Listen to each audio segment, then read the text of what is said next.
ಸುತ್ತಮುತ್ತ ಹತ್ತೂರಿಗೆ ಭಾಗ್ಯ ದೇವತೆ, ನೊಂದು ಬೆಂದು ಬಂದೋರಿಗೆ ನ್ಯಾಯ ದೇವತೆ. ಕಚ್ಚೆನ ಎತ್ತಿ ಕಟ್ಟಿ ಹಿಡಿದಾಗ ಕೈಲಿ ಕತ್ತಿ, ಇವಳೇ ಮೃತ್ಯು ದೇವತೆ.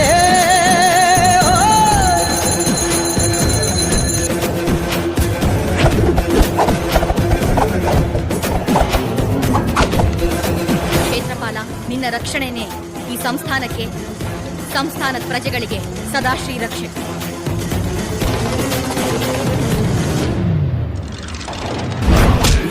ಕಡೆನೆ ನಿನ್ನ ಕಾಲು, ಆ ದುಷ್ಟ ಶಕ್ತಿಗಳು ದಿಕ್ಕ